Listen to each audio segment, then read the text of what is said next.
अस्सलाम वालेकुम, सलमान इलाही, बिनाई वेलफेयर एसोसिएशन का एक और पॉडकास्ट आज आपके साथ। आ, हमने बड़े बड़े बिजनेसमैन के नाम सुने हुए हैं। हम पाकिस्तान का हर बच्चा ये जानता है, मलिक रियाज बड़ा नाम है। तो क्या पर्सन विद डिसेबिलिटीज में भी बिजनेसमैन हो सकते हैं? क्या हम पर्सन विद डिसेबिलिटीज भी कारोबारी शख्सियात बन सकते हैं या इसमें अपना नाम बनवा सकते हैं? अगर हम देखते हैं तो इस्लाम में भी जॉब से ज्यादा इस पर तवज्जो दी गई है कि आप अपना कारोबार कर सकें, अपने कारोबार की तरफ आए। और मैं समझता हूं कि इस वक्त जो मुल्क की सूरत हाल है, मुल्क की सूरत हाल में जितनी पॉसिबिलिटी थी वो जॉब्स हो चुकी हैं। अब यकीनन जरूरी है कि हम बिजनेस की तरफ आए, कारोबार की तरफ आए। इससे दो फायदे होंगे। एक तो जॉब का इंतजार नहीं करना पड़ेगा, आप अपना कारोबार करेंगे। और जो स्पेशली जब आपका कारोबार ग्रो होगा तो कई दूसरी जॉब जो है वो क्रिएट हो सकेगी। तो यकीनन ये बहुत चीजें हैं जो कि सोचने के लिए हमारे पास मौजूद हैं। आज एक ऐसी ही शख्सियत को मैंने यहाँ पे दावत दी है। इसको हम क्या बिजनेस है और किस तरह फरोख पाया है बिजनेस, इसको हम आगे जाके डिस्कस करेंगे इंशाल्लाह। सबसे पहले मैं यहाँ वेलकम करता हूँ, हमारे स्टूडेंट भी रहे हैं और इस वक्त यकीनन आज एक टीचर भी हैं और बहुत कुछ और भी कर रहे हैं, मुख्तलिफ इदारों में भी अपनी जो सलाहियतें हैं वो मनवा रहे हैं। अब उसको हम आज डिस्कस करेंगे इंशाल्लाह ताला। हमारे साथ मौजूद है शयान रजा साहब। अस्सलाम वालेकुम सर, कैसे हैं आप? वालेकुम अस्सलाम सलमान भाई, कैसे हैं आप? ठीक अल्लाह हैं? अल्लाह का करम, बिल्कुल बेहतरीन, फर्स्ट क्लास, सब कुछ ओके है, खैरियत है? अल्लाह का शुक्र है। चले, अच्छी बात है। तो शयान शुरू से ही कराची में थे? जी बिल्कुल, बाय बर्थ मैं पाकिस्तान चौक की पैदाइश है मेरी। अच्छा, ओके। यस। तो और पाकिस्तान चौक में आपका घर था या कोई हॉस्पिटल था? अच्छा, वहां पे मेरे दादा अबू के घर था और उसके पास ही बुरहानी हॉस्पिटल में मेरी पैदाइश है। सही और to be exact floor number okay. भी बता देता हूँ। नहीं नहीं, जरूरत नहीं, तो उधर मुझे जाके मालूम थोड़ी करना है। सही है। अच्छा शयान, थोड़ा सा हम जाते हैं कि इस वक्त आप मैरिड हैं मेरा ख्याल है, जी राइट? अल्हम्दुलिल्लाह। ओके, आपके कितने बच्चे हैं इस वक्त? मेरे दो बच्चे हैं, एक बेटा है एक बेटी है। बेटी 14 साल की है और बेटा 5 साल का है। अच्छा, बेटा आपका छोटा है, जी ओके, बिल्कुल सही हो गया। तो लव मैरिज हुई है आपकी? जी बिल्कुल। अच्छा, ओके। पॉज लेना पड़ा जाना। अच्छा, नहीं इतना शर्मा के वो भी लड़का होते हुए। खैर, अब आगे चलते हैं। सही। अच्छा जी शयान, इस वक्त क्या कर रहे हो? इस वक्त मैं एक एनजीओ है नाउ पीडीपी, जो कि पर्सन विद डिसेबिलिटीज के लिए मल्टीपल जो डिसेबिलिटीज होती है उनके ऊपर वर्क कर रही है। उनकी कैपेसिटी बिल्डिंग पे, उनकी वोकेशनल ट्रेनिंग पे और उनके जिस तरह भी आपने अपने जो इंट्रोडक्शन है उसमें बोला कि भाई बिजनेस की तरफ, तो उनका एक और भी प्रोजेक्ट है जिसमें वो खुद मुख्तार करते हैं पर्सन विद डिसेबिलिटीज को। तो ओके उसके साथ मैं एसोसिएटेड हूँ, वहाँ पे मैं प्रोजेक्ट असिस्टेंट हूँ प्लस ट्रेनर हूँ वहाँ पे। ओके ओके ओके, यानी कि अगर एंटरप्रेन्योर का कोर्स करवाना हो तो हम आपको बुलवा सकते हैं। For sure. बिल्कुल सही है। यस। थैंक यू शयान, बहुत शुक्रिया। थोड़ा सा ये बताइएगा कि क्या एजुकेशन रही आपकी, थोड़ी सी इस तरफ अगर जर्नी आप बता सके अपनी। सलमान भाई, मैंने वैसे सिंपल बीए ऑनर्स किया हुआ है from Karachi university, affiliated with Ideary school, जो कि हमारा सबका अपना अपना स्कूल है। बिल्कुल एग्जैक्टली। तो वहां से मैंने ग्रेजुएशन कंप्लीट किया है। अगर थोड़ा सा मैं पीछे जाऊं तो मेट्रिकुलेशन मेरी बिल्कुल जो साइटेड स्कूल जिसे हम कहेंगे या नॉर्मल स्कूल, रोज पेडल स्कूल था, वहां से हुई है। ये मुझे प्रॉब्लम है रेटिनाइटिस पिगमेंटोसा की, तो उसमें डायग्नोस तो पहले से हो चुका हुआ था, लेकिन ग्रेजुअली डॉक्टर ने कहा था ये डिक्रीज होगा। और 9th क्लास में मुझे फर्स्ट मतलब पता चला कि अब मेरे से मजीद पढ़ना लिखना मुश्किल हो गया भाई। नहीं रहा, सही। तो उससे फिर 9th से स्टार्ट हुआ जर्नी राइटर के साथ, जो कि उस वक्त सबको ही पता है कि कितनी दुश्वारियों का सामना होता था। अब अवेयरनेस माशाल्लाह से बहुत ज्यादा है, लेकिन उस वक्त, ये मैं आपको बात बता रहा हूँ 2007 या 6 की, सही है, तो उस वक्त तो अवेयरनेस ऑलमोस्ट ना होने के बराबर थी। तो वो एक स्ट्रगल रही। फिर इंटर किया SM arts and commerce college से, और आगे अच्छा जैसे ही मैट्रिक कंप्लीट किया था तो थोड़ी थोड़ी अपनी जो ट्रेनिंग्स हैं, स्किल सेट्स, उसको एनहेंस करना शुरू कर दिया था। इंग्लिश लर्निंग सीखी, उसके बाद और भी कंप्यूटर कोर्सेज सीखना शुरू कर दिए, क्योंकि थोड़ा सा ये था कि यार अगर पढ़ाई नहीं हो पा रही तो कोई ऐसी स्किल आ जाए जिसकी वजह से जॉब मिल जाए।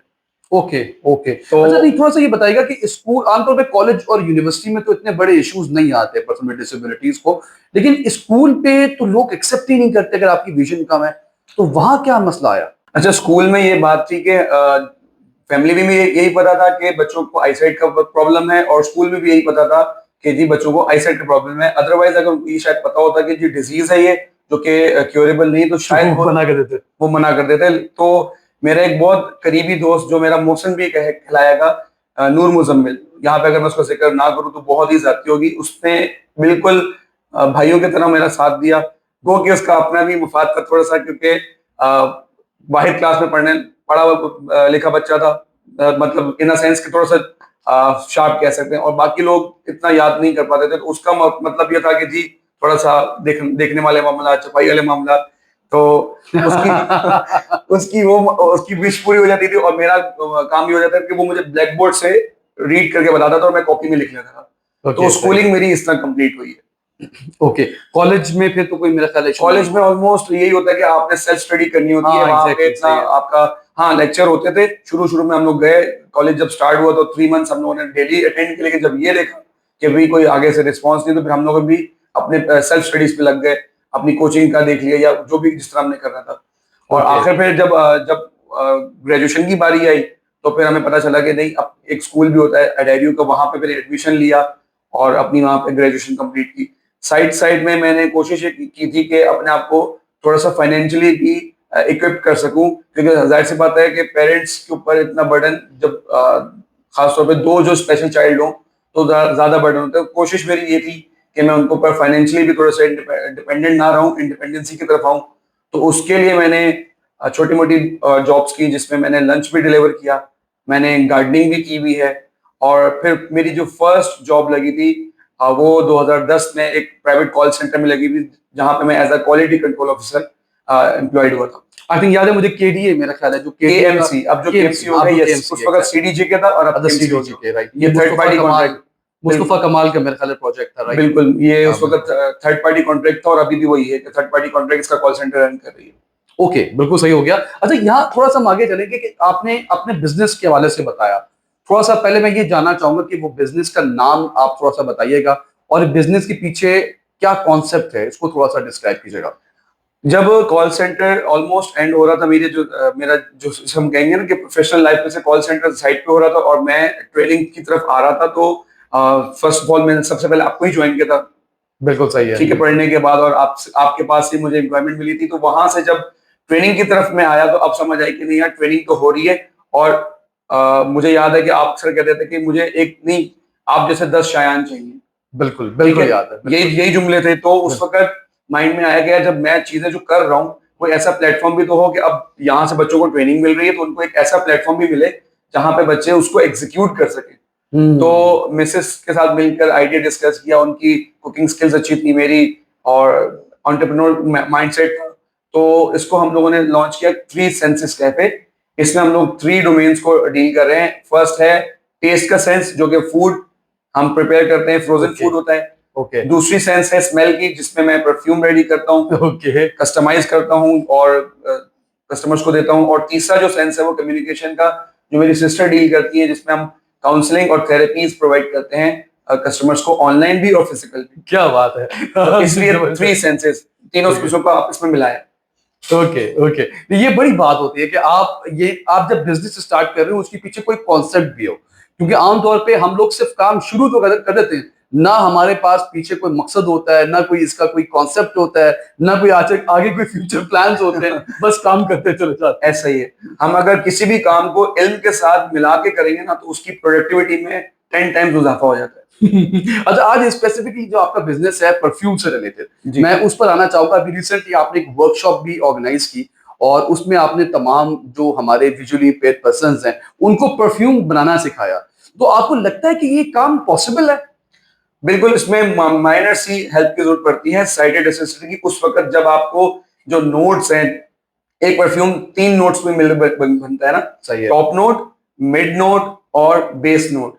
बेस नोट आपका 20% काउंट होगा, आप कितनी भी क्वांटिटी बना रहे हो उसका 20% आपका बेस नोट होगा। सही है। फिर 50% आपका हार्ट नोट, या आप उसको मिड नोट कह लें, जो कि प्रोजेक्शन क्रिएट करता है, जिसकी लास्टिंग होती है 2 से 2.5 घंटे। बेस नोट की अराउंड 8 से 24 आवर्स तक होती है। ओके, मिड नोट की आपकी 2.5 से 3 घंटे रहती है, और जो टॉप नोट होते हैं वो 15 से 25 मिनट्स में आपके एवेपोरेट हो जाते हैं।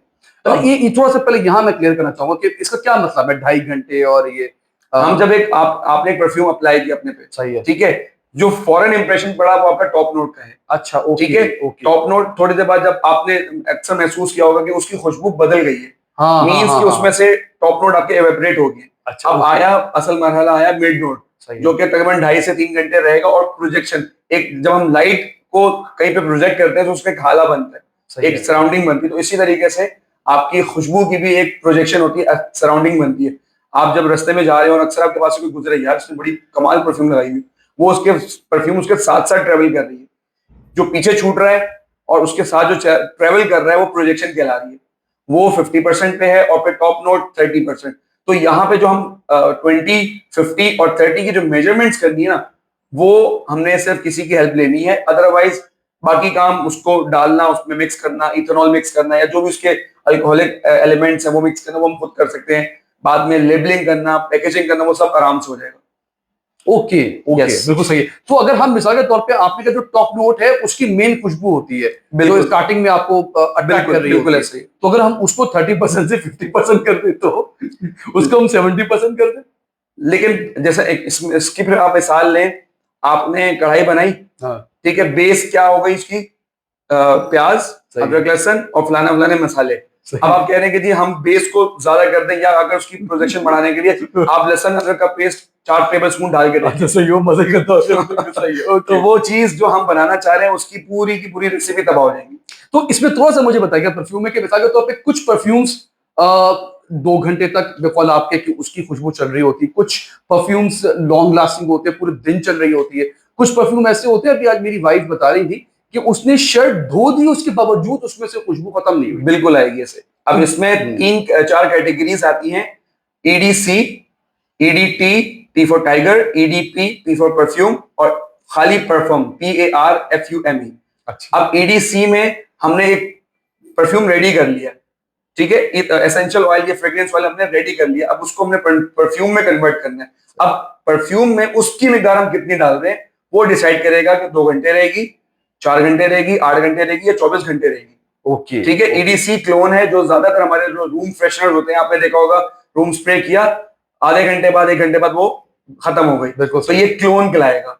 ठीक है, फिर टॉयलेट कहलाएगी ईडीटी, जिसमें 5 से 10% आपकी परफ्यूम की होती है, बाकी इथेनॉल या अल्कोहल होता है। ओके सही। इसके बाद आगे बढ़ते हैं ईडीपी, उसकी अंदर रेशो आपका 15 से 20% तक का रहेगा ऑयल का, बाकी आपका वो होगा इथेनॉल। सही। और जब परफ्यूम जो प्योरिटी है उसमें आप 20 से 30% आपका रेशो होगा परफ्यूम का, बाकी आपका इथेनॉल होगा, तो उसकी लास्टिंग उस तरह बढ़ेगी। ओके ओके ओके, बिल्कुल सही हो गया। यकीनन ये चीजें थोड़ी सी आज पहली मरतबा अंडरस्टैंडिंग के लिए हो रही है। अच्छा, अब यहाँ से हम थोड़ा सा चाहेंगे कि अगर आप डायरेक्टली एक एक्सपेरिमेंट करते हुए यहाँ दिखाएं कि परफ्यूम बन रहा हो डायरेक्टली। जी सलमान भाई, मुझे पता था कि आपने ये चीज फरमाइश करनी है, तो मैंने अपने पास अपने तरीके से चीजें कुछ रखी हुई है। अच्छा, यहाँ पे हम लोगों ने जब नजर नहीं आ रहा तो अपनी एक्सेसिबिलिटी से रिलेटेड कुछ टूल्स हमने खुद लेने होते हैं। ठीक है, देखने वाले तो डायरेक्ट बॉटल पकड़ते हैं, डायरेक्ट उसमें कंटेनर में डालते हैं और फिल करके आगे देते थे, लेकिन हमें नजर नहीं आ रहा तो हमने ये छोटी सी कीप है, इसको लिया हुआ है ताकि ये बॉटल में हम डाल सकें। अच्छा, ये अभी हम जो रेडी कर रहे हैं, ये ब्लू लेडी, एक बहुत फेमस परफ्यूम है। खासतौर पर ये लेडीज बहुत अच्छे तरीके से जानती होंगी क्योंकि ये लेडीज परफ्यूम है। मैंने ये 5 ml का टेस्टर है, इसमें मैं 1.5, देखिए अब मैं बता रहा हूँ, जो आप कह रहे थे ना कि कितनी स्ट्रॉन्ग, कितना, अच्छा, मेरे पास ब्लू लेडी प्रॉपर रेडी रखा हुआ है, ठीक है, और 5 ml की मेरे पास बॉटल है। 5 ml का 30% मैं ऑयल डालूंगा और 70% इसमें मैं अल्कोहल ऐड करूंगा। ओके जो 5% का 30% बनता है 5 ml का, वो है 1.5 ml। मैं इसमें 1.5 ml मैंने अंदाजे से मतलब एक्साइटेड की हेल्प से पहले से इसमें मैंने 1.5 ml डलवाया हुआ है। सही है। ठीक है, यहाँ पे ये हर हाल में आपको एक्साइटेड को भी, सॉरी ब्लाइंड को भी जरूरत पड़ेगी पड़ेगी।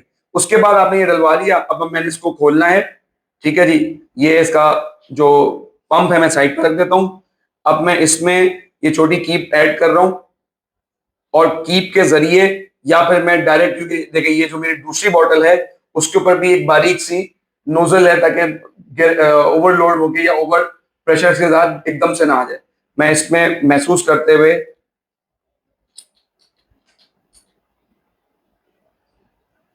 नाज़रीन, बहुत देखने वाली चीज है।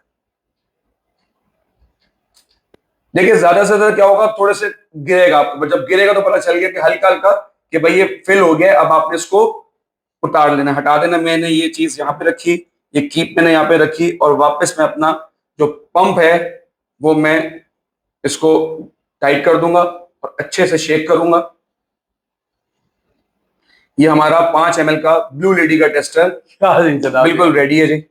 हाँ तो भाई जितनी भी खवातीन को ऑर्डर करना है तो वो शेहान रजा से बिल्कुल राब्ता कर सकते हैं। क्या बिजनेस का नाम है आपका? Three senses cafe. Three sense cafe से आप बिल्कुल राब्ता कर सकते हैं। फूड भी ले सकते हैं, परफ्यूम भी ले सकते हैं। मैंने रूम में स्प्रे कर दिया है। बहुत जबरदस्त, बहुत थोड़ी आला। देर में यकीनन ये फ्रेग्रेंस फैलेगी और फिर अपना कमाल दिखाएगी। मैं कल की फ्रेग्रेंस फैल चुकी है और मुझे मजा आ गया। अच्छा ये बाकी हम सुनते हुए आए हैं बहुत दफा ना कि आजकल यूट्यूब पे और मैं टिकटॉक पे भी देख रहा हूँ कि बहुत ज्यादा वीडियोस जो है ना वायरल हो रही है कि जी फला ब्रांड का हमने ये कॉपी बनाई है, इंप्रेशन रेडी किया एग्जैक्टली। तो ये कुछ उसी तरह का है राइट? बिल्कुल ऐसा ही है। मैं आपको बताता हूँ, चंद एक मशहूर नाम लूंगा, ठीक है। क्रीड एवेंटस, ठीक है, डियोर का सवाज, उसके बाद जे डॉट के जो बड़े बड़े आपके महंगे महंगे 8,000 रुपए का 9,000 रुपए का जानान हो गया अपना ना, ये आपको आराम से 1,350 रुपए में मेरे पास से 50 ml और 2,400 रुपए का 100 ml बॉटल आराम से मिल जाएगी।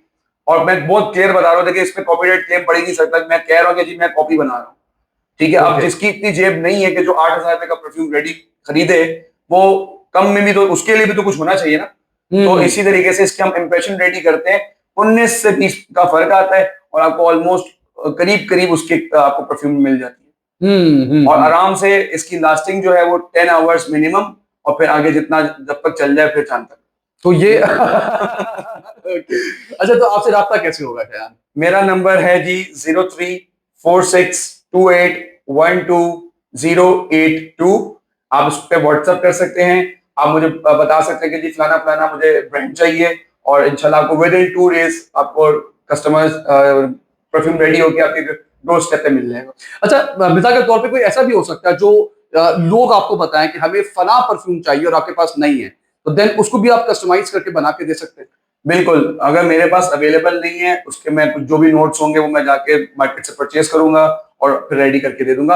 अभी तक देखिए मैंने कोशिश ये की है कि मैं क्योंकि इसके लिए थोड़ा सा टाइम टेकिंग होता है। ऑब्वियसली बात है, जब हम कोई एक्सपेरिमेंट्स करते हैं, 1 दफा 2 दफा 10 दफा 100 दफा वो एक्सपेरिमेंट नाकाम होता है, और कभी ना कभी एक दफा वो एक्सपेरिमेंट कामयाब होता है। तो मैं भरपूर कोशिशों में लगा हूँ कि कुछ टाइम निकाल के, क्योंकि दूसरी मसरूफियात भी होती है, तो अभी मैं सिर्फ इंप्रेशंस पे काम कर रहा हूँ, ठीक है। और अगर बहुत जल्द इंशाल्लाह मैं अपना इसका एक जिसे कहते हैं ना ब्रांड लॉन्च जरूर करूंगा, जो मेरी वाइफ की भी ख्वाहिश है।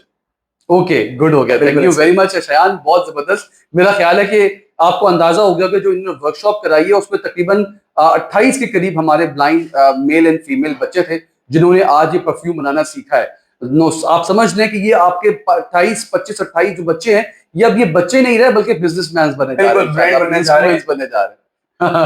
तो मैंने देखे मेरा मकसद ये था, जो मैंने अपनी थोड़ी सी जर्नी बताई, शुरू मैंने किया था कि जी मैंने लंच डिलीवर किया। उस वक्त मेरी विजन बहुत अच्छी थी। मैं अपने घर से लंच पिक करता था और शारा फैसल पे एक बिल्डिंग में जाके 3rd फ्लोर पे, जो पार्शली जिसको हम कह सकते हैं B2 कैटेगरी या B3 और B2 के दरमियान की कैटेगरी का एक ब्लाइंड बच्चा वहां पे लंच डिलीवर कर रहा है। फिर मैंने गार्डनिंग की, गार्डनिंग के बाद कॉल सेंटर में आया, कॉल सेंटर के बाद ट्रेनिंग सेक्टर में आया, ट्रेनिंग के बाद अब अपना स्टार्ट किया है।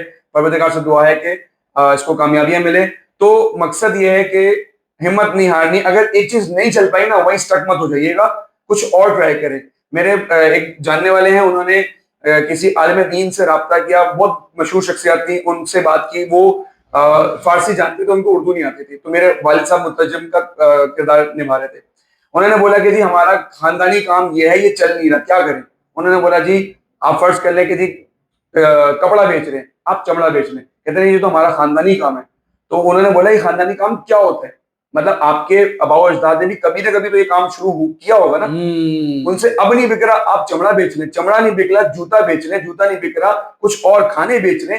असल काम है कि आपके सिर्फ मेन आपका जो फोकस होना चाहिए कि हलाल हो, बस हलाल हो, मोटिवेशन है, यही वो मोटिवेशन है और यही वो मेरा ख्याल है माइंड है जिसकी बिना पर मैंने हमेशा शयान को बहुत पसंद किया है। शयान आगे फ्यूचर में क्या प्लान्स हैं? सर अभी तो ये कैफे है मेरा ऑनलाइन चल रहा है, कस्टमर्स ऑनलाइन ऑर्डर करते हैं और मैं डिलीवर कर रहा हूँ। तो मेरा इसका प्लान ये है कि मैंने इसको फिजिकल सेट करना है प्रॉपर, जिस तरह कैफे के सूरत में, जहाँ पे मैं आउटडोर में हम बेवरेजेस और फूड सर्व कर रहे हो, साथ में एक परफ्यूम कॉर्नर भी हो, पूरी चारों तरफ एक महक फैली हुई हो, अच्छी सी अरोमा हो, म्यूजिक चल रहा हो, और म्यूजिक के बाद अंदर मुख्तलिफ डार्क रूम्स में थेरेपी सेशंस रूम बने हुए हो। ये एक कैफे का सेटअप है, माइंड में है, परवरदिगार जब कर दे उसकी मर्जी। Thank you very much Shayan, बहुत शुक्रिया। मेरा ख्याल है आज आपको भी इंशाल्लाह आपने एंजॉय किया होगा, तमाम यहाँ पे नाज़रीन और सामीन। अच्छा, लास्ट में मैं शयान आपसे मैसेज को लेना चाहूंगा अपनी कम्युनिटी के लिए, आप कोई मैसेज देना चाहें? देखिए, हिम्मत आपने नहीं हारनी। जब चोटी मामूली सी, अगर वैसे देखा जाए तो मामूली सा एक कीड़ा है या मकोड़ा है, वो जब अपनी मंजिल को तय कर लेती है ना, तो जब तक उस तक पहुंचती नहीं है, गिरती है, फिर चढ़ती है, फिर गिरती है, फिर चढ़ती है।